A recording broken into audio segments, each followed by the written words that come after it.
소리가 좀 들리시나요? 오늘 추운 날씨 오시느라 고생 많이 하셨습니다. 혹시 지난주 설명을 들으시면서 질문이 생기셨거나 이해가 좀 덜 된 부분이 있으시면 질문해 주셔도 됩니다. 그리고 제가 말씀을 좀 먼저 드리자면 신구약 중간사 제가 지금 설명드리는 게 한 권의 교재로 정리된 게 없어요. 제가 지금 내용들을 계속 보고 제가 PPT를 만들면서 수업을 준비하는 거여서 제가 교재를 나누어 드리기가 좀 어렵습니다. 저도 지금 PPT 교재를 만들어가면서 하는 중이라 그냥 천천히 이렇게 들어와 주시면 좋겠고요. 말씀드리면 이거를 신학교에서도 한 학기 안에 정리하기 어려운 내용이에요. 그거를 압축해서 설명을 해드리다 보니까 세계 역사 이야기도 나오고 막 여러 가지가 복합적으로 나와서 뭐 저라고 저거 전체 내용을 다 통달해서 알고 있겠습니까? 준비하면서 공부하면서 같이 하는 거니까요. 들어보시고 원하시면 제가 지금 요 설명하는 PPT 내용은 녹화하고 있어요. 유튜브로 올릴 수는 있으니까 원하시면 유튜브를 제가 올려놓고 다시 보실 의향이 있으시다면 그때는 제가 전달을 좀 주소를 전달해 드리도록 하겠습니다. 잠깐 기도하고 시작하겠습니다. 주 여호와 하나님 간절히 간구합니다. 우리의 삶 가운데에 살아 역사하신 하나님, 신실하게 일하시고 우리의 부족함을 뛰어넘어 하나님이 스스로 하나님됨을 증명하신 하나님, 이 시간에 그 말씀 앞에 섭니다. 하나님 앞에 섭니다. 하나님이 역사 가운데에 역사의 주인이심을 나타내셨던 그 이야기들을 함께 보고 배우기 원합니다. 그러면서 내 삶에 내가 지금 보이지 않아도, 내가 지금 경험하지 않아도 하나님은 전 세계를 움직이시며 내가 구원받는 데 이르기를 원하시고 우리의 가족이 주님의 구원의 자리로 나아가기를 간절히 바라시는 하나님의 소원과 일하심도 우리가 믿을 수 있게 하여 주시옵소서. 하나님, 정말로 피곤한 시간, 어려운 시간, 식사를 하지 못하고 온 우리 성도님들도 계실 것입니다. 하나님, 이 시간에 참여하는 주님의 성도들, 백성들 가운데에 주님의 기쁨으로 말씀을 알아가는 그 행복함으로 채워주시고 말씀을 배워가며 하나님이 주시는 하늘의 은혜를 경험케 하여 주시옵소서. 감사합니다. 예수님의 이름으로 기도했습니다. 아멘. 지난주에 저희가 이 포로 귀환하는 요 이야기까지 고레스가 등장하고 고레스가 칙령을 BC 539년에 발표하면서 이유는 그거라고 말씀드렸죠. 조그만 엘람에 있었던 이 고레스가 페르시아 제국을 잡아먹고 그리고 신바벨로니아까지 잡아먹고 나니까 도저히 그 전체 제국을 통치할 수 있는 행정 조직이 부족해서 너희들 내가 전체 통제 못하니까 알아서 자기 나라 가가지고 독자적으로 살아라 라고 선포했고 고레스는 일평생에 한 게 요거밖에 없다라고 제가 설명을 드리면서 오늘 왜 그랬었는지 더 이야기를 해드린다고 설명을 해드렸어요. 이 고레스의 모습을 보면서 정말 느끼는 건 뭐냐면요. 하나님이 정말로 위대한 사람 한 사람을 신비한 여러 가지 세상에서 말하는 우연들을 통하여서 그의 삶을 인도하시며 하나님이 이스라엘에게 약속하셨던 내가 너희를 이스라엘 땅으로 다시 회복시키고 돌려주시겠다는 약속을 이스라엘 사람이 아닌 이스라엘 밖에 있는 위대한 사람을 통해서 일하시는 하나님, 전 세계의 주인, 자신의 약속을 분명하고 신실하게 지키시는 하나님이심을 우리가 경험할 수가 있어요. 일단 BC 538년 1차 귀환을 수르바벨을 통해서 합니다. 이유는 하나님이 아까 말씀드렸던 고레스 스스로 자신이 할 수 없음을 고백했기 때문에 일단 그렇게 돼요. 돌아와서 BC 536년에 고레스가 허락한 대로 성전 재건을 시작하려고 합니다. 그런데 갑자기요, 페르시아 쪽에서 성전 짓는 거를 거부해요. 짓지 말라고 명령이 들어와요. 물론 사마리아 사람들이 중간에서 관계를 부리며 이런 핑계를 댔던 거 기억하실 거예요. 얘네들이 지금 성벽을 짓고 있습니다. 이 성벽 못 짓게 해야 됩니다. 다른 생각을 갖고 있을 수 있습니다. 라고 이야기를 하고, 그리고 나서 약 16년 지나서 학계 스가랴 선지자가 520년에 BC 520년에 다시 한번 성전 건축의 허가를 받고 4년 동안 성전 건축해서 BC 516년에 학계에서 2장 6절에서 9절의 말씀처럼 성전을 선포하고 하나님의 영광이 이전 성전의 영광보다 더할 것이며 이 성전이 세워진 곳 동안에 전 세계 임금 보화가 이 땅 가운데 임할 것이다라고 약속하셨던 그 약속들의 모습들을 바라보게 됩니다. 약간 울렸었죠? 그 이야기까지 처음 성전 건축이 시작될 때부터 성전이 완전히 봉헌될 때까지 16년이 걸려요. 왜 그동안 문제가 생겼었는지 이제 설명을 시작하려고 합니다. 1차 귀환 이야기예요. BC 537년경에서 522년 사이에 처음으로 귀환을 하게 되지요. 그리고 2차가 이제 들어오게 되어지는데, 아까 설명드렸었던 BC 536년 기초 공사를 하고 520년에 다시 한번 성전 건축 허락을 받고 4년 동안 건축해서 BC 516년에 성전 건축을 완공을 합니다. 그때 어떤 역사적인 일이 있었었냐면, 일단 530년에 BC 530년에 고레스가 사망을 해요. 좀 이따 설명드릴 거예요. 그리고 그의 아들 캠베시스가 왕이 되어져 가지고 정복 전쟁을 하다가 사망을 하게 됩니다. 그리고 가우마타라고 가짜 왕이 일단 통치를 하게 되고, 스메리디스라는 왕이 통치를 하다가 그것들을 걔네들이 반란을 한 거거든요. 그 반란군들을 점령하고 7명의 현자들 중에서 다리우스라는 사람을 왕으로 선택해서 페르시아 제국의 정치적인 공백기, 혼란기를 정리한 다음에 다리우스가 스가리아하고 친했었어요. 그래서 성전 건축하는데 헌금이랑 필요한 것들을 지원을 해주면서 다시 한번 성전 건축을 허락해주고, 그로부터 4년 뒤에 성전 건축이 완성이 되어지는 역사가 있었기 때문에 이때 건축 공백기에 대해서 조금 더 살펴보려고 하는 것입니다.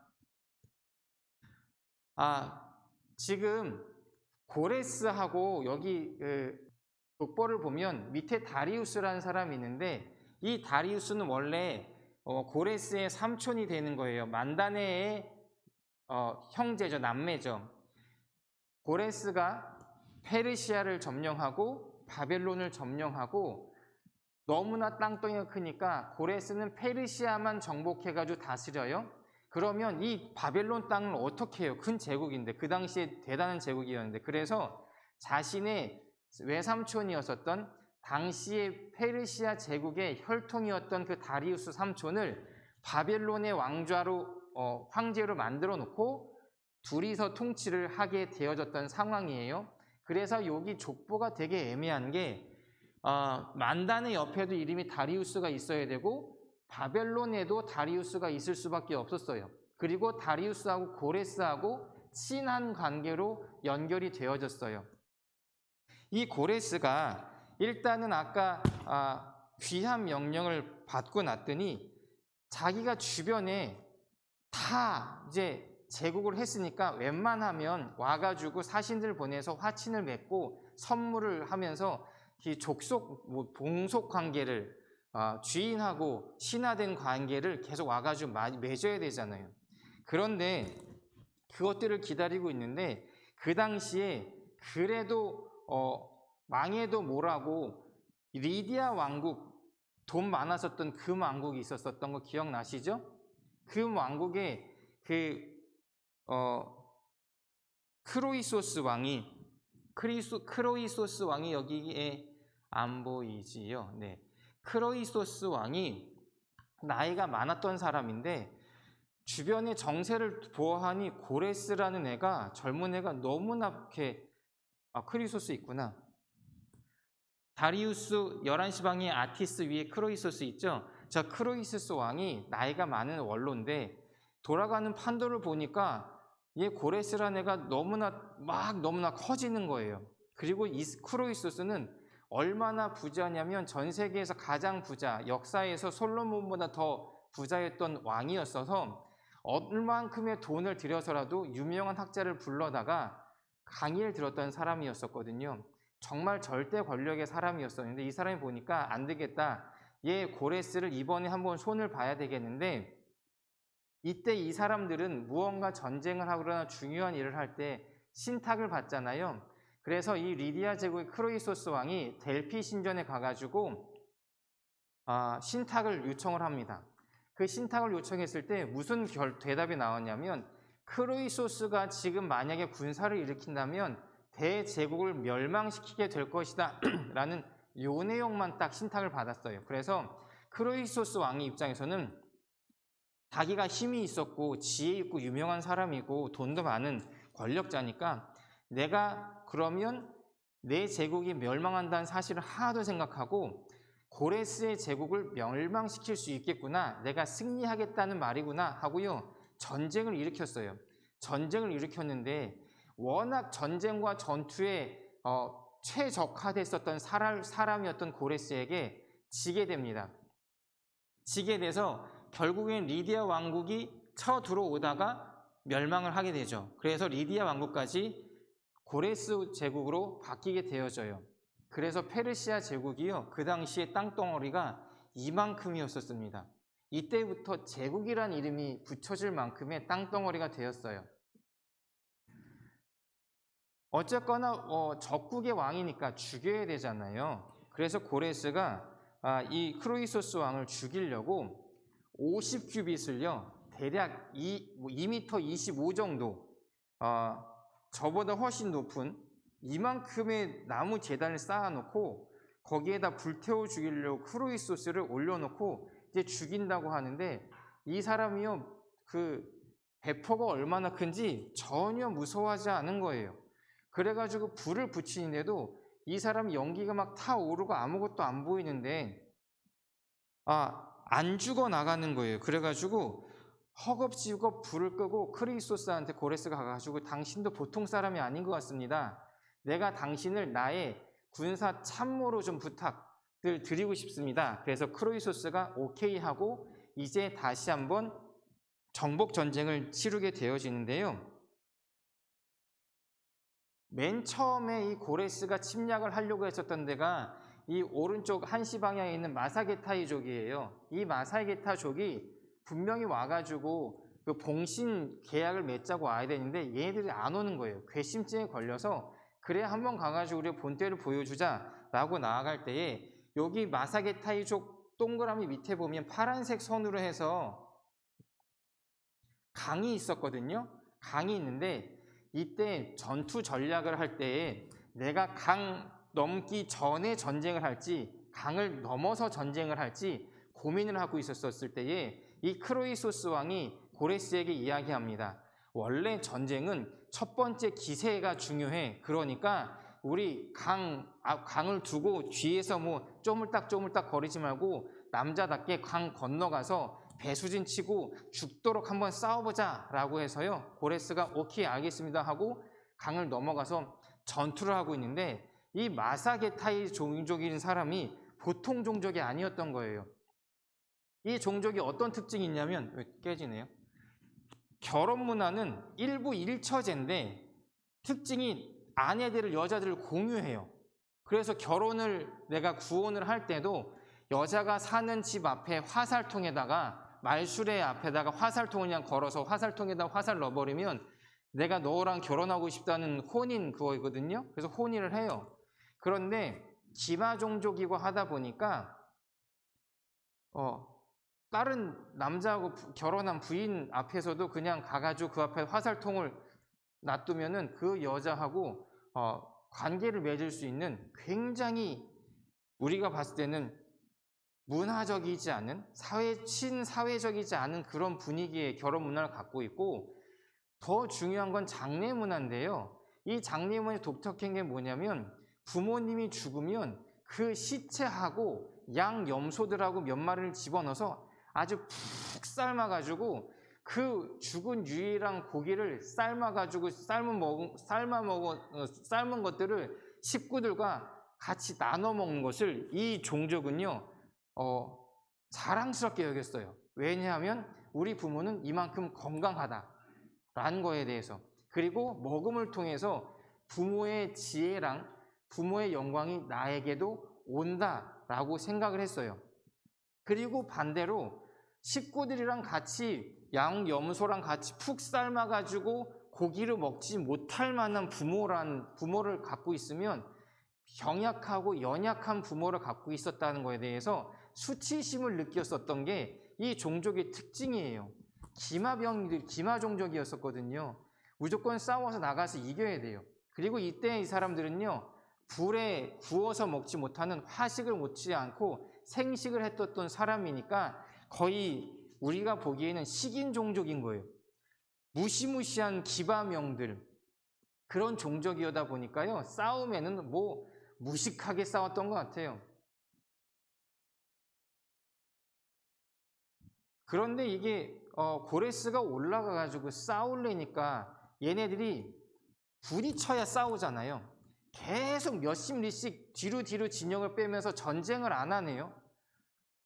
쫓아가다 열받아가지고 안 되겠어서 하나 지혜를 해요. 지혜를 써요. 뭐냐면 걔네들은 생식을 먹었으니까 불에 고기를 아주 맛있게 조리를 해서 고기 냄새가 가득하게 해놓고, 그리고 거기다가 도수가 50, 60 되는 고량주 같은 것들을 이렇게 놔두고 자신들이 도망가는 것처럼, 전투에서 지어서 도망가는 것처럼 이렇게 멀리 떨어지고 났더니 얘네들이 냄새가, 처음 보는 냄새를 맡으니까 와가지고요, 요리된 고기를 먹고, 그리고 나서 또 고기 먹다 보면 술이 있으니까 술을 먹는데 이게 도수가 너무 높다 보니까 다 뻗어버리잖아요. 처음 먹는 거니까. 이렇게 된 상황일 때에 고레스 부하들이 가가지고 다 포로로 생포해버려요. 그리고 났는데 이 아사게타이 종족의 여왕이었던 토미리스 여왕이 편지를 보냈네요. 야, 너 강 건너와가지고 전쟁하길래 남자인 줄 알았더니 쪽팔리게 지금 너 이런 계략이나 써가지고 우리 애들 다 포로로 잡았냐? 쪽팔리다. 남자면 강대 강으로 힘 대 힘으로 맞대 마소로 가야지 뭐 하는 거냐? 라고 해가지고 고레스가 쪽팔려서 포로들을 다 풀어줘요. 근데 이때 이 토미리스 여왕의 아들이 있었었는데요. 얘가 포로에서 풀려나가지고 엄마한테 가서 엄마 싸워서 졌다가 지금 포로로 풀려서 왔어요 라고 이야기했는데, 엄마 성격을 아니까 엄마가 어떻게 할 줄 알아가지고요, 겁이 나서 엄마한테 가가지고 내가 졌었다는 이야기를 못하고 스스로 그냥 자결을 해버리네요. 자결을 해버리니까 이 무식하게 살았었던 마세게타이 종족 사람들이요, 정신이 바짝 들어가지고요, 야, 왕자가 죽었대, 우리 이대로 못해, 가가지고 다 그냥 짓밟아 버리자 해가지고 전투를 하면서 이때 고레스 왕이 죽어버려요. 고레스는 페르시아 멸망시키고 바벨론 멸망시키고 이스라엘 사람들 포로들을 그냥 해방해서 귀환시키고 그의 인생이 끝나요. 정말로 고레스의 인생에 지난주부터 말씀드렸던 모든 이 희한한 과정 중에 한 과정이라도 어긋났다면 하나님이 이스라엘에게 약속하셨던 것들을 고레스를 통해서 사용하실 수 없었던 상황이었어요. 세상에서 우연이라고 말할 수 있는 수많은 사건과 그런 일들을 통해서 하나님은요, 고레스를 들어서 이스라엘 해방하고 고레스는 인생을 마감해요. 더 이상 아무것도 하지 못했어요. 그래서 보시면 BC 530년에 고레스가 사망해요. 그리고 나서 문제가 좀 벌어지는데, 이 고레스 왕이 딱 죽다 보니까 그의 아들 캄베시스라는 사람이 왕이 되어집니다. BC 538년 1차 기한하고 36년 BC 36년 536년에 재건 시작하다가 거부를 당했었던 이야기를 기억하시고 가도록 할게요. 일단 1차 귀환됐던 사람들의 이야기를 좀 볼까요? 페르시아 제국과 바벨론 제국에 살고 있었던 유대인들, 디아스포라라고 말하는 사람들이요, 약 200만 명 정도가 살고 있었다고 합니다. 그 중에 1차 귀환, 너희들 중에 하나님의 백성으로 너희들의 땅에 가가지고 성전을 짓고 살고 싶은 사람은 자유롭게 가라 라고 했더니 모든 사람이 안 왔어요. 200만 명 중에 5만 명만 귀환을 했어요. 이 사람들은 무슨 소원을 갖고 온 거지요? 가서 예루살렘 성전 회복하겠다고. 예루살렘 성전을 회복하려면 뭐가 필요해요? 돈이 필요해요. 왜냐하면 건축자재들을 자기들이 다 준비해야 됐었거든요. 생각해 보세요. 내가 외국에 가가지고 50년을 정말로 맨 땅에 헤딩해가지고 50년을 살면은 1세대 같은 경우는, 이민 1세대 같은 경우는 50년이면 할머니, 할아버지, 파파마마예요. 그리고 그 자녀들 1.5세나 2세들은 어느 정도 정착하면서 살아가고 있었을 거예요. 이제 정착했을 거예요. 페르시안 당시에 가장 세계 최고의 나라였고 세계 최고의 문명과 문화를 누릴 수 있었어요. 그런데 정작 우리가 가야 할 이스라엘, 우리의 본향은요, 폐허가 돼서 유목민들이 그냥 가축이나 데리고 다닐 수 있을 만큼 폐허가 되었던 곳이었어요. 여쭤볼게요. 여기서 2층, 3층 집 아니면 뭐 30평, 40평 되는 아파트를 내가 갖고 있고 여기서 차도 있고 여기 있으면 쇼핑도 쉽게 할 수 있고 물건도 사고 오늘 쿠팡에 전화 그거 인터넷 하면 내일 아침에 먹을 신선한 야채가 오는 이 한국에서 정착을 하고 있다가 내일 당장 선교지에 가가지고 냉장 용품도 없고 냉동 용품이나 올 수 있는 적도에 아무것도 없고 전기도 언제든지 끊어질 수 있고 물은 수돗물이 아니라 우물물인데 거기서 그 파이프에서 나오는 쇳물이 나오면서 그 녹이 막 냄새가 나는 그런 곳에 가서 살라고 하면 당장 가실 수 있으시겠어요? 지금 5만 명은요, 특징이 종교적 열심이 엄청난 사람들이에요. 아마 예루살렘 성전의 영광만을 바라보며 살았던 사람일 거예요. 그리고 가난한 사람 못 와요. 이때 온 사람들은요, 대부분 그 종을, 하인들을 데리고 올 수 있을 만큼의 재정이 빵빵했던 사람들이 와가지고요, 나는 온전히 일평생 헌신하여서 성전 건축하고 살아가겠습니다라고 헌신했던 사람들이 왔어요. 그랬던 사람들이 오자마자 자기 집들은 그냥 대강 얼기설기 나뭇잎으로 만들어 놓고 성전 짓기 위해서 자기들의 모든 헌금들, 오면서 자기 집안 사람들에게 받아왔던 헌금들, 자기가 팔면서 뭐 했던 모든 것들을 다 쏟아 부어가지고 건축에 필요한 모든 자재들을 다 사놨네요. 그런데 갑자기 건축 중단. 1년이 지났어요. 내년이 될까? 2년이 지났어요. 내년이 될까? 16년이 지났네요. 그러면 그 나무들이 살아남았겠어요? 건축 자재들이 걔네들이 16년이 지났는데 온전했겠어요? 건축 자재 다 박살났고 자기들 온 돈 다 썼던 거는 건축도 못하니까 결국에는 내가 삶의 목적이 성전 건축, 성전 회복의 문제에서 이젠 내가 안 되니까 여기서 먹고 사는 문제가 사람들이 주제가 바뀌다 보니까요, 성전 건축에 대한 열의가 점점 식어가고 있었어요.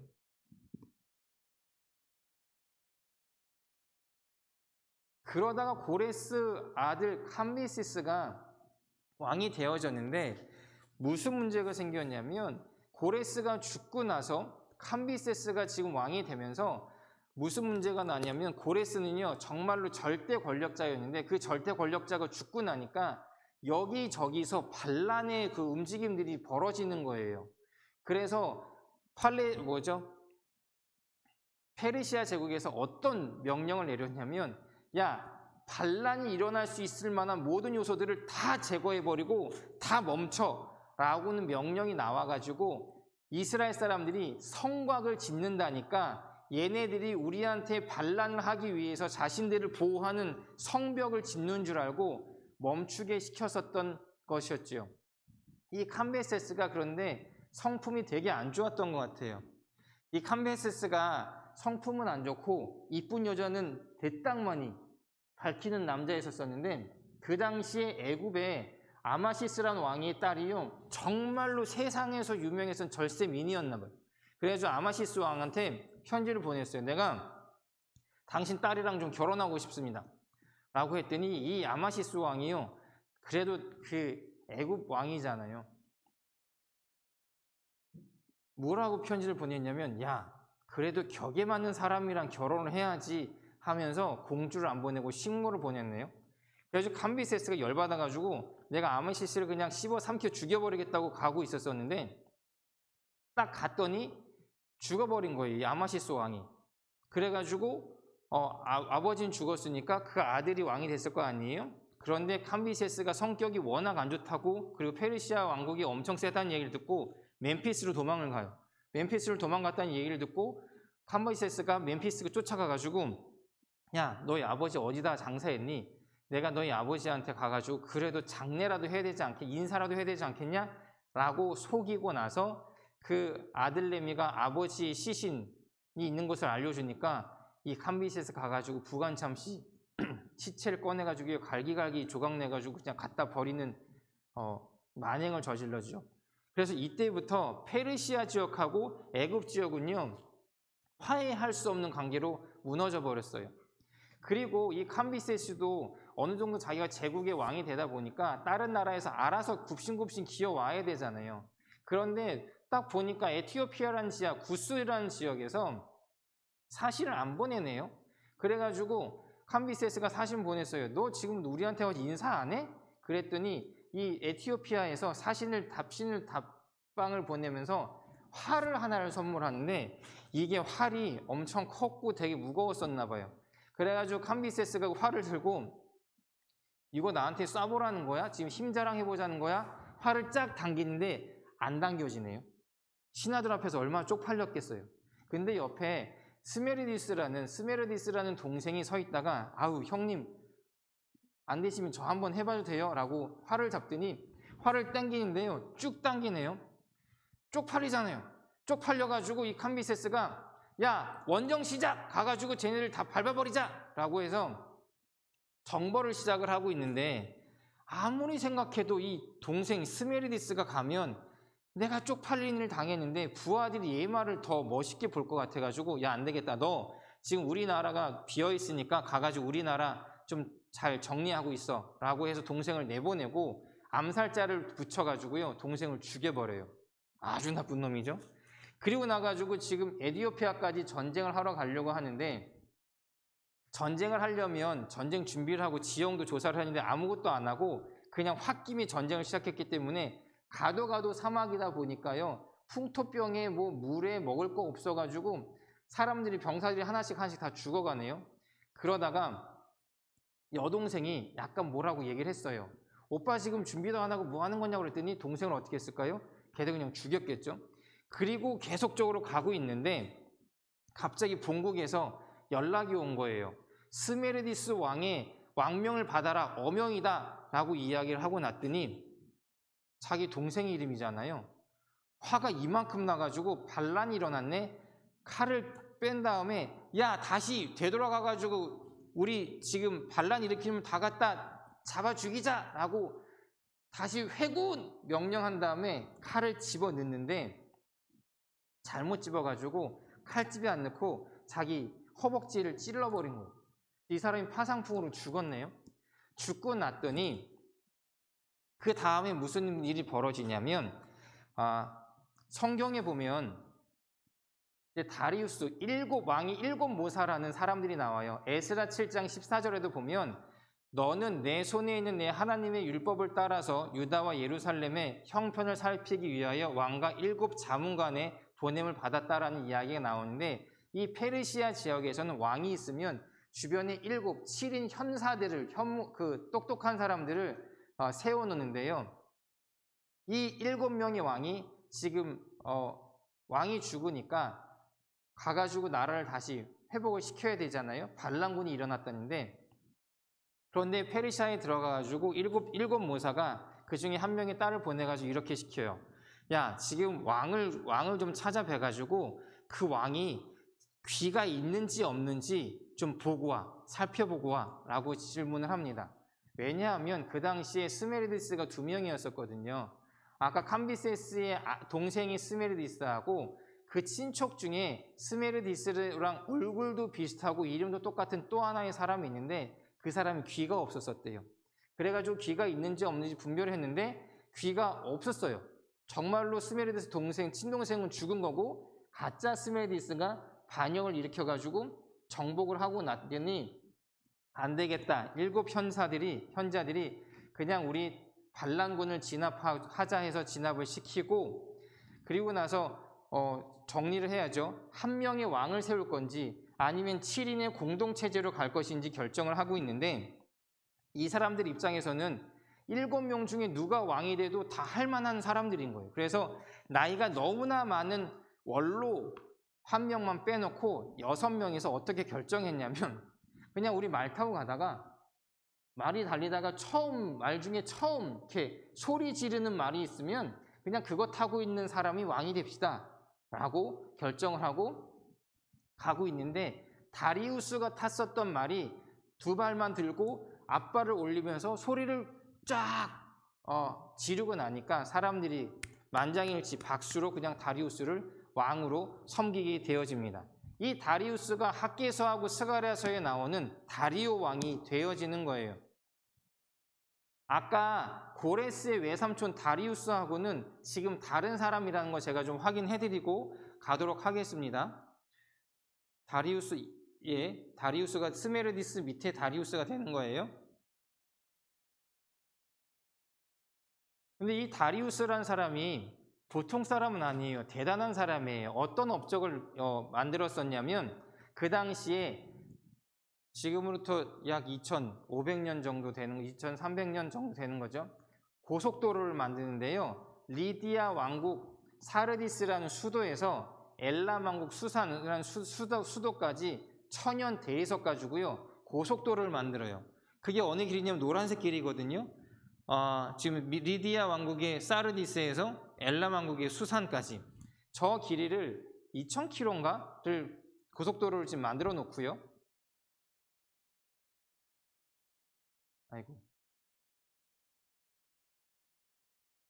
그리고 나서 그 나라가 페르시아 왕국이 다스렸었던 127개국 자기들이 정복했었던 그 나라에 각 나라마다 정보 요원을 배치해요.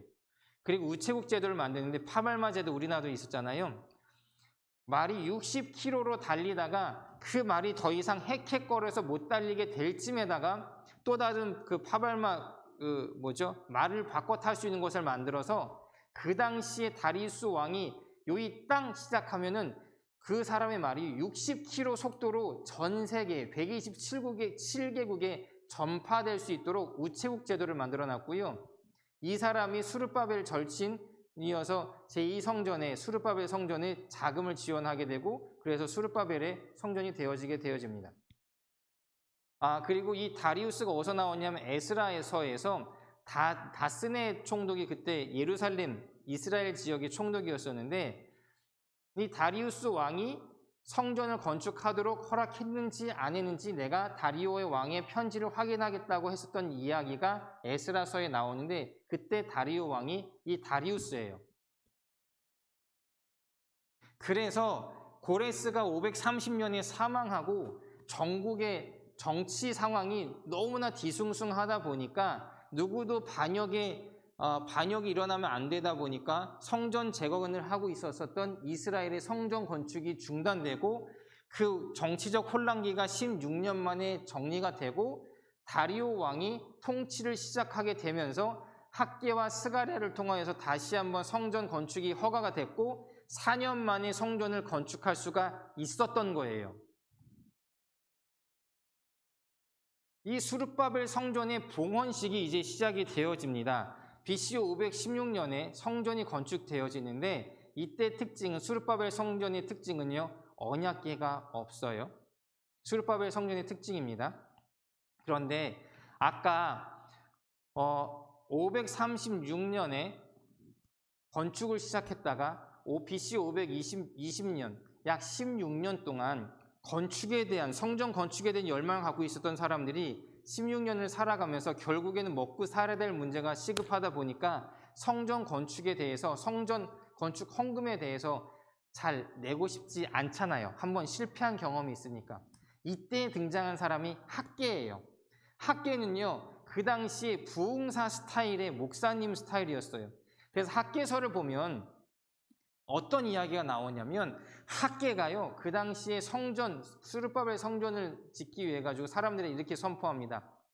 만군의 여호와가 이같이 말하노라. 조금 있으면 내가 하늘과 땅과 바다와 육지를 진동시킬 것이고 또 모든 나라를 진동시킬 것이며 모든 나라의 보배가 이르리니 내가 이 성전의 영광이 충만하게 하리라. 만군의 여호와의 말이니라. 은도 내 것이요 금도 내 것이니라. 만군의 여호와의 말이니라. 이 성전의 나중 영광이 이전 영광보다 크리니 만군의 여호와의 말이니라. 내가 이곳을 평강을 주리라. 만군의 여호와의 말이니라 라는 선포를 하게 돼요.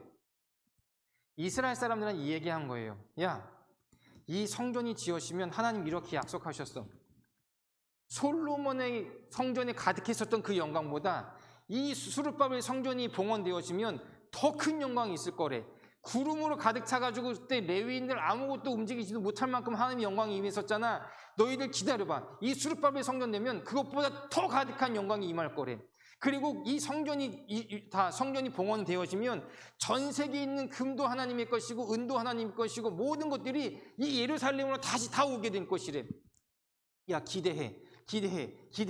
우리 이 하나님의 성전을 짓기 위해서 우리 모든 것을 다 갖다 부어 바치자. 그러면 우리가 다 잘 살게 될 것이고 복 받을 것이고 우리가 우리 두 손에 은금으로 가득하게 될 거야 라고 사람들에게 설교를 하기 시작했네요. 그래가지고 사람들이 다시 한번 있는 거 없는 거 다 갖다가 성전을 지었어요. 그런데 문제가 좀 발생했습니다. 이런 이야기를 듣고 있었던 이스라엘 사람들이 하나님의 영광이 더 큰 영광이 임한다고 하는데 성전이 다 지어지고 봉헌식 전날 밤 이 사람들이 봉헌식 시작되어지는 그 성전문이 열리면서 거기서 대제사장들이 하얀색 세마포 발가락까지도 다 가려져 있는 그 세마포 모습을 들고 나올 때에 하나님의 영광이 충만하게 임한다는데 이거 앞에서 보고 싶을까요? 뒤에서 보고 싶을까요? 앞에서 보고 싶잖아요. 그래가지고 사람들이 1시간 전에 왔을까요? 2시간 전에 왔을까요? 하루 전, 일주일 전에 와가지고 텐트 치고 기다리다가 앞에서 사람들이 다 모였어요. 봉헌식이 시작한대요. 1시간 전이래요. 30분 전이래요. 10분 전이래요. 1분 전이래요. 사람들이 웅성웅성 했었을 거예요.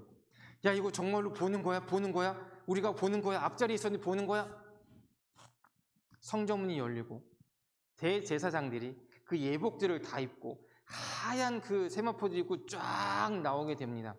하나님의 영광이 언제 도착할까? 세상의 은금이 언제 도착할까? 봉헌식이 다 끝나는데 영광이 안 임해요.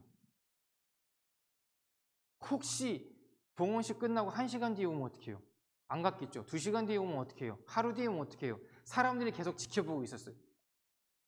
그런데 학계 선지자, 학계 부흥사 목사님이 선포했었던 그 일들이 벌어졌을까요? 안 벌어졌어요. 그래서 성경에 보면 그 이야기 이후에 학계는 등장하지 않아요. 그래서 어떤 성서학자들은 이때 몰매 맞아 죽지 않았나라고 이야기하는 경우도 있는데요. 어쨌거나 성전 봉헌이 이루어질 때에 페르시아 제국의 정치적인 영향들이 굉장히 많이 있었다는 것만 기억하시면 좋을 것 같아요. 다리오 왕이 이제 통치를 시작하고 성전 봉헌식까지 끝났어요. 그리고 나면 이 다리우스 왕이 이제 잘 살면 되잖아요. 그런데 어떤 일이 있었었냐면 이 페르시아의 전쟁이 끊이지 않게 되어집니다. 그 첫 번째 이유가 뭐냐면요. 다리우스 왕의 부인이 아토사라는 여인인데 이 아토사라는 여인이요 고레스 왕의 딸이네요. 그러니 또 보통 여자는 아니었을 거 아니에요. 또 영웅심이 또 있었었겠죠. 어느 날은 다리우스 왕이 사냥을 하러 갔다가 발을 다쳐갖고 왔어요. 그래가지고 온갖 방법을 다 불렀는데 안 고쳐지네요. 그러다가 수소문하다가 그리스 출신의 노예가 이 다리를 잘 고친다는 얘기를 듣고 이 다리우스 왕이 불러가지고 좀 고쳐달라고 했더니 감쪽같이 고친 거예요. 다리우스가 너무나 신기하고 너무 고마워가지고요, 정말로 상상할 수 없는 은금 하사품을 막 주고 놨더니 졸지의 노예에서 자유인이 되면서 완전히 그 부자가 돼버렸잖아요. 일확천금을 가졌으니까. 사람이 일확천금을 갖고 여유 있어지면 나이 먹으면서 생각드는 게 뭐냐면 고향이지요. 고향 가고 싶었어요. 그리스로 가고 싶었어요. 그래서 다리우스 왕이 가서 얘기했네요. 왕이시여, 제가 이제 나이도 먹고 이제 성공도 했으니까 고향 좀 가고 싶습니다. 다리우스 왕이 허락을 해요, 안 해요? 안 해요. 너 여기 계속 있어야 돼 라고 하니까 이 사람이 좀 똑똑했었던 사람인 것 같아요. 어떻게 할까 하다가 아토사라는 다리우스 부인에게 찾아갑니다. 왕비님, 제가 살던 마게도니아 지방 가면요, 이 지역에서는 상상할 수 없는 은금 폐물이요 가득해요. 그리고 다리우스 왕이 이렇게 뛰어나고 현명한 왕이신데 이렇게 조그만 페르시아만 지키고 계시면 되시겠습니까? 저 흑해를 건너서 유럽 지역까지 그 명성을 좀 날리셔야 되지 않겠습니까? 그 전쟁에 이기게 되면 왕비님께서는 그 전 세계에서 정말로 황홀한 그런 보석들을 다 가지실 텐데 좀 어떻게 얘기 좀 해보시면 어떻겠어요? 라고 이렇게 꼬시기 시작하니까 이 아토사라는 고레스 왕의 딸이요, 자기 남편을 쑤셔요. 뭐 하는 거냐고, 지금. 이 땅만 지금 이 코딱지만한 요 땅만 가지고 있겠냐고. 저기 넓은 땅인데 뭐 하고 있냐고, 정복 안 하냐고. 이래가지고 다리우스가요, 정복 전쟁을 시작하게 됩니다. 첫 번째 정복 전쟁을 벌였던 것이 스키타이라는 종족인데요. 스키타이가 성경에서는 스구디아라고 이야기 나와요. 신약의 바울이 나올 때. 이 사람들이 러시아인의 조상이 되어지는데 얘네들이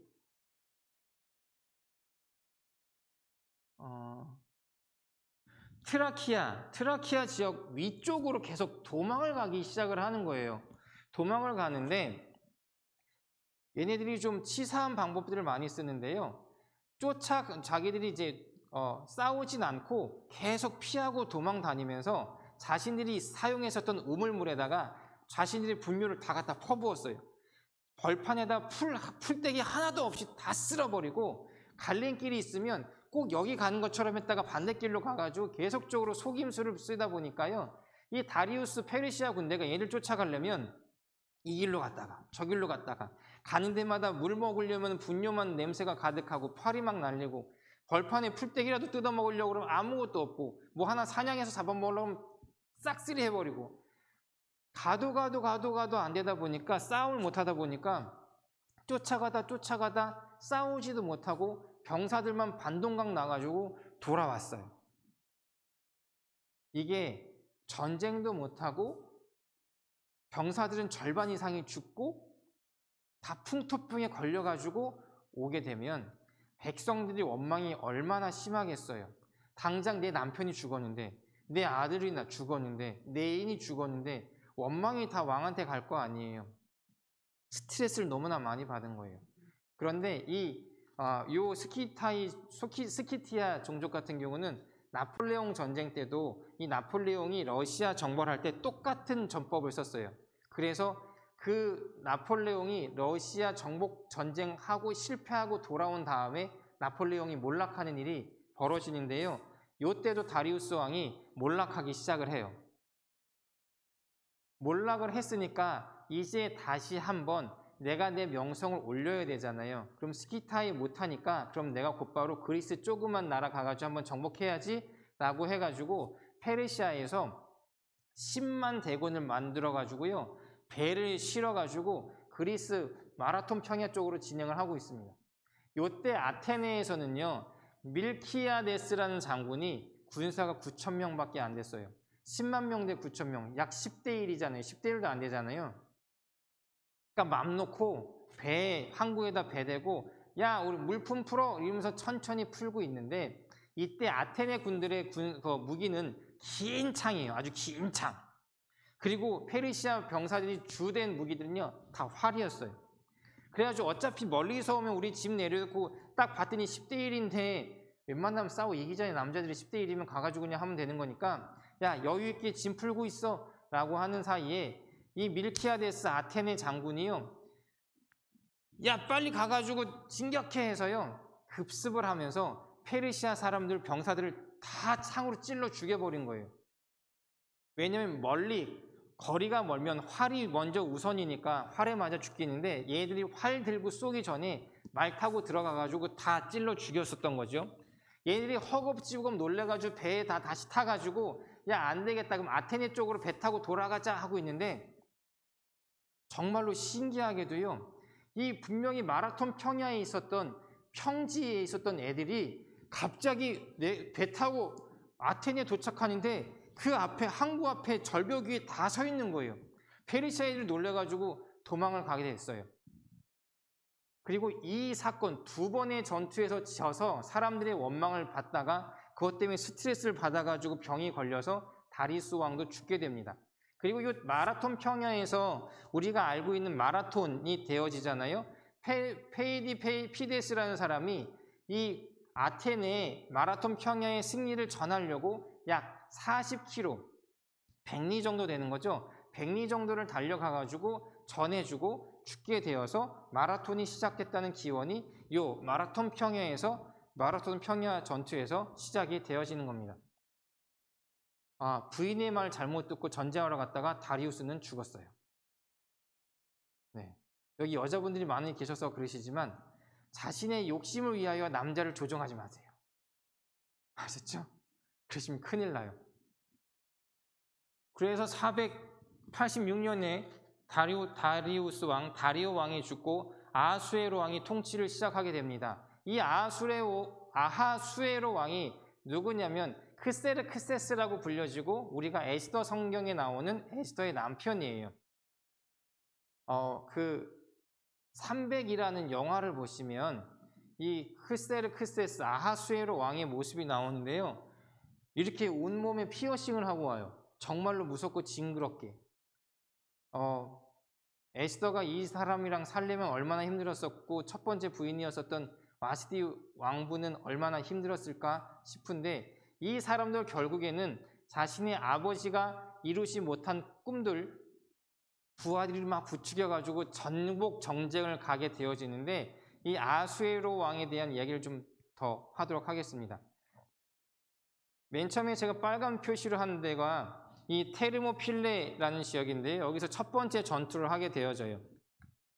원래 이 아수에로 왕은요 유유자적 놀기를 좋아했던 사람이래요. 정치나 군사나 아무것도 사회도 관심 없고 그냥 놀고 먹는 게 좋았던 사람인데 그 신하들이 보니까 이제 놀고 먹으니까 안 되겠어서 왕이시여 지금 당신의 왕이 저쪽 아테네 지역 정복하러 갔다가 실패해가지고 결국엔 병 얻어 죽으셨는데 아빠가 그렇게 죽었는데 가가지고 복수하셔야 되지 않겠어요? 라고 계속 쑤시니까 그 쑤심에 등 떠밀려가지고 알았어 그러면 전쟁해 가가지고 복수하자 라고 해가지고 병력을 모으는데 어떤 자료에 의하면 50만 명 어떤 자료에 의하면 500만 명의 군사를 모았다라고 이야기를 하더라고요. 어쨌거나 아버지가 했었던 그 군사보다 최소한 5배 이상의 많은 군사를 모아가지고 전쟁을 준비합니다.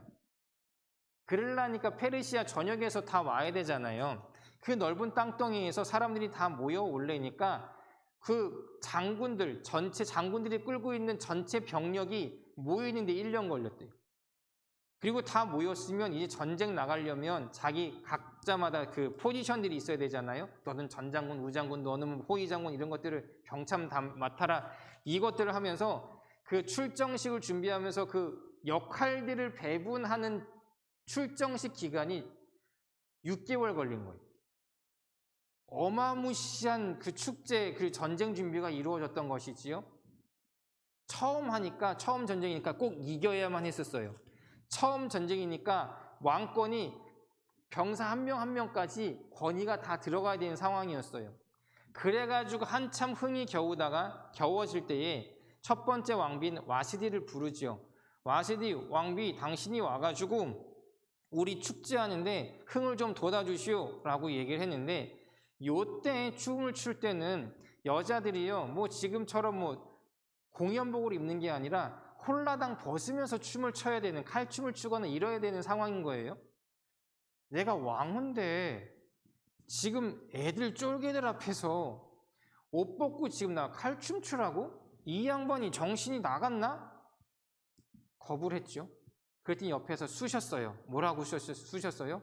왕이시여, 지금 이게 터지게 되면 페르시아 전 제국의 모든 여자들이 이거를 사례로 삼아서 남편 말 안 들을 거예요.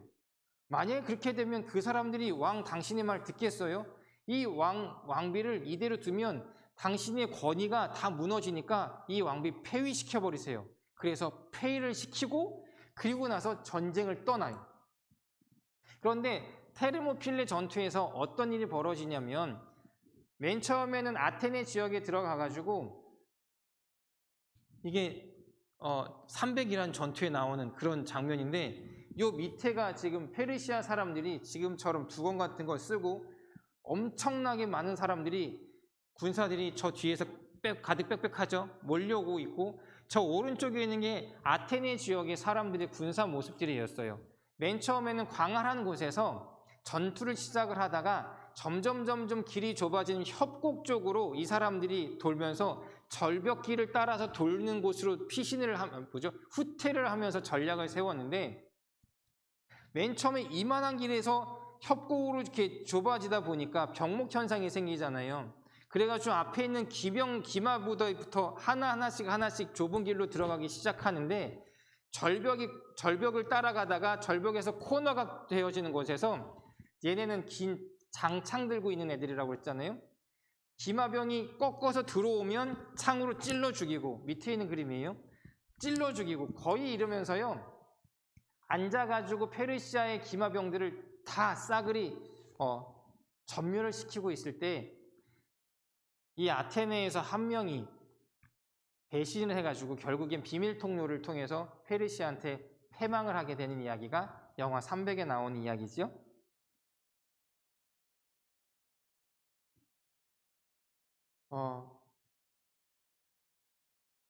그리고 나서 이어진 전투가 플라타리아 전투라고 하는데 플라타리아 전투 같은 경우도 비슷했대요.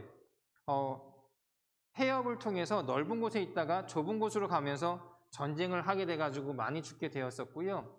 그리고 살라미스 해전 같은 경우는 인류 역사상 가장 많은 사람이 죽어서 수장된 전쟁으로 세계 전쟁사에도 나올 만한 이야기가 이때 페르시아 제국이 아테네 잡으러 가다가 벌어졌던 역사적인 사건이었습니다.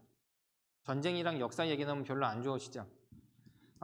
이 얘기는 그러면 그냥 넘어갈게요. 대략 이런 식으로 살라미스 해전 같은 경우 그림인데요. 넓은 해협에서 얘네들이 좁은 해협으로 모이게 한 다음에 배들이 이제 조금씩 이렇게 협곡으로 가다 보니까 서로 배를 묶고 있는 상황에서 화공을 쏴가지고 불을 다 태워 죽이고 혼잡한 상황에 오른쪽 밑에 있는 빨간 애들이 가가지고 옆에를 측면 공격을 해가지고요. 세계 역사상 해전 중에서 가장 많은 사람들이 수장되어져 버린 그런 전쟁에 패배를 하게 돼요. 그러면 이 왕이 어떻게 됐겠어요? 이거는 당시에 아테네 배라고 합니다. 이러고 나면 전쟁에 패하고 왔으니까 얼마나 근심에 쌓였겠어요. 아버지가 이러다 죽었는데 나 지금 왕권이 될 수 있을까 없을까 그냥 너무나 낙심하고 있다 보니까 신하들이 보니까 안 되겠어요. 우리 왕 저러다가 완전히 폐인될 것 같아요. 그래가지고 옆에서 위로해 줄 사람이 필요하니까 왕이시여 안 되겠습니다. 왕비를 좀 채택하시죠. 라고 해서 왕비를 채택할 때 등장한 인물이 에스더예요. 그런데 약간 특이한 게 뭐냐면 페르시아 제국 역사상 왕비를 뽑을 때 이런 식으로 뽑은 적이 한 번도 없었대요. 어떤 식이었냐면 보통은 페르시아 제국의 왕비를 뽑을 때 지금 조선도 그랬었지만 귀족들 자녀들 중에 이쁘 똑똑하고 괜찮은 집안의 사람들을 불러다가 왕비를 삼잖아요. 근데 유독 이때만은 뒷배경 아무것도 안 보고 얼굴만 보고 뽑았나 봐요. 위로해줘야 되니까. 그래서 페르시아 역사상 전후에도 없는 얼굴만으로 왕비를 뽑혀간 사람이 에스더인 거예요.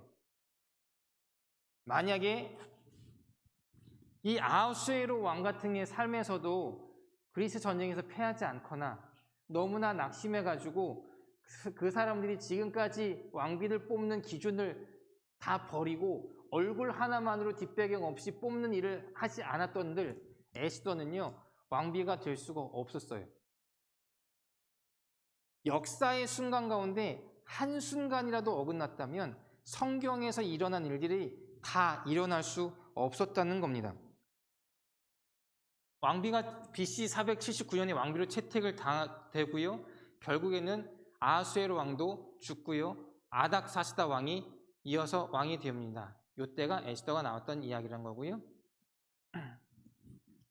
아닥사스다 왕이 페르시아의 왕이 된 다음에 애굽 지역에서 이집트 지역에서 반란이 일어났어요. 반란이 일어나서 아닥사스다 왕이 제일 신뢰했었던 메가비세스 장군을 야 가가지고 이집트 반란 진압시켜라 라고 BC 460년에 보냈거든요. 그래서 459년에 죄송해요. 저기 459년인데 459년에 딱 진압을 했는데 진압을 했으면 와야 되잖아요. 근데 얘가 안 와요. 보니까 걔가 거기서 애굽 땅에서 이집트 땅에서 지금 왕노릇하고 있네요. 반란을 일으킨 거예요. 이때 아닥사스 땅이 고민이 생겼었어요.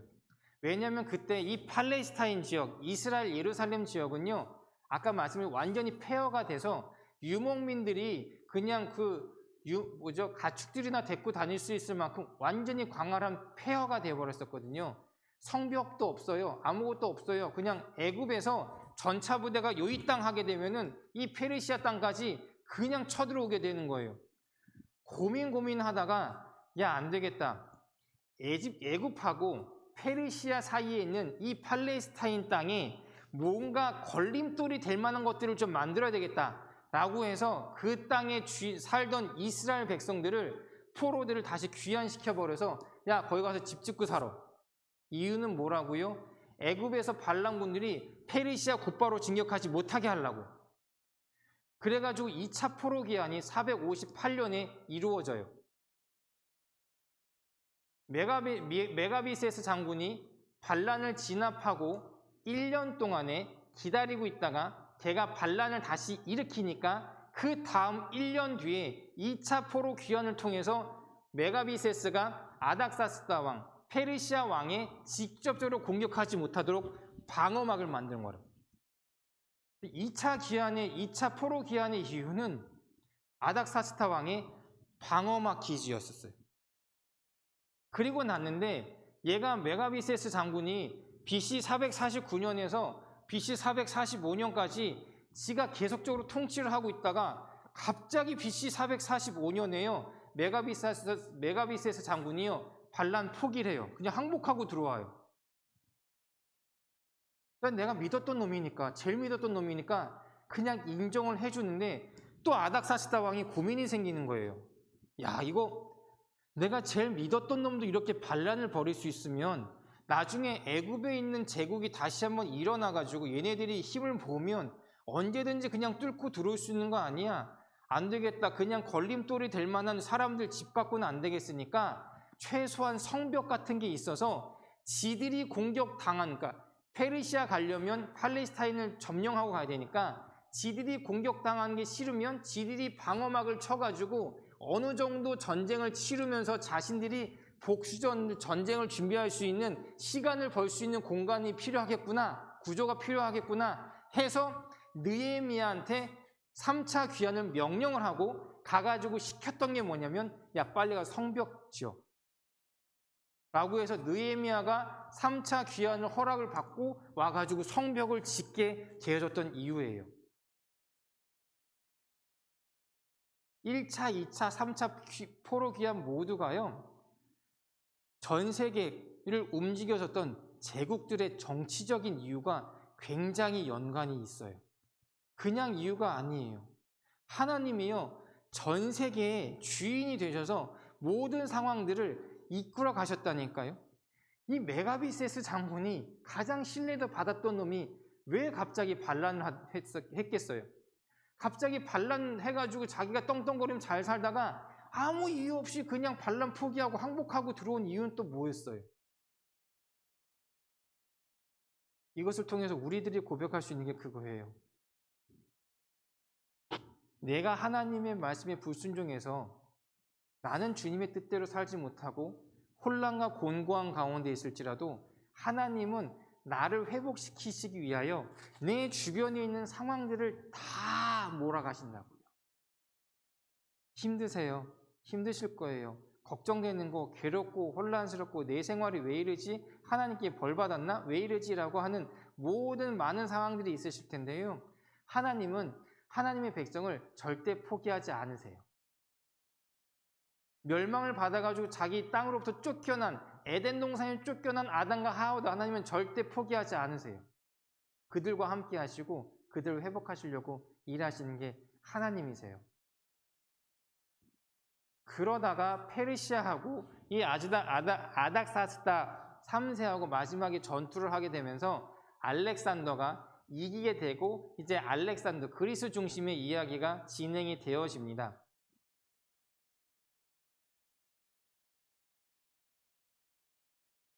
저희가 8시 30분까지 해야 되네요. 어떤 일이 있어도 시간은 지키라고 하셔서 여기까지만 일단 하도록 하겠습니다. 오늘 이야기를 정리하면서 아까 말씀드렸던 거 다시 한번 말씀드릴게요. 하나님은 진짜 전 세계의 왕이세요. 우리를 절대 포기하지 않으시는 분이에요. 우리가 아무것도 못하고 갇혀 있을지라도 눌려 있을지라도 하나님은요, 하나님의 뜻을, 약속을 신실하게 이루어 가세요. 저도 사실 그 문제가 제일 힘들거든요. 하나님이 저한테 주셨던 약속이 한국에 들어온 이후에 7년, 8년이 됐는데 아무것도 안 이루어져요. 제 맘대로, 제가 계획대로, 제 노력대로 되는 게 아무것도 없어요. 저도 가끔가다 그런 고백해요. 하나님 나 버렸나 이제? 혹시 이런 마음 갖고 계신 분은 안 계세요? 그런데 이거 다시 준비하면서 다시 고백할 수밖에 없어요. 그래도 하나님은 저 포기 안 하셨을 거예요. 저를 훈련하고 계실 거예요. 제가 정금같이 되어지는 게 문제겠죠? 우리 신앙인의 모습들도, 우리 한국의 교회 모습들도 그렇게 되는 것 같아요. 그 살아계신 하나님, 신실하신 하나님을 믿으시고 추운 날씨 오신 성도님들 감사드리고 한 주간 또 믿음으로 승리하시기를 주의를 축복합니다. 기도하겠습니다. 하나님 간절히 간구합니다.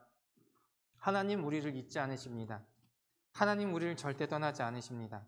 하나님은 절대 우리를 포기하지 않으십니다. 하나님 우리가 멸망당하는 걸 원하지 않으십니다. 주님 우리에게 약속하셨습니다. 회복하시겠다고 새하늘과 새 나라를 새 땅을 주시겠다고 약속하셨습니다. 그 살아계신 하나님의 그 생명의 말씀이 우리의 일상생활 가운데에서도 어느 순간 어느 곳에서 하나님의 일하심을 통하여 움직여주고 있을 것을 믿습니다. 주님 우리가 주 앞에 겸손함으로 주의 말씀을 순종하며 살아나갈 수 있는 우리의 모습이 될 수 있도록 은혜 허락하여 주시옵소서. 하나님 오늘 밤에도 주의 평안한 잠을 허락하여 주시고 하나님 내일 하루도 우리가 최선을 다하여 살아갈 수 있는 힘과 능력과 은혜도 채워주시옵소서. 감사드립니다. 예수 그리스도의 이름으로 기도드렸사옵나이다. 아멘. 들어주셔서 감사합니다. 수고하셨습니다.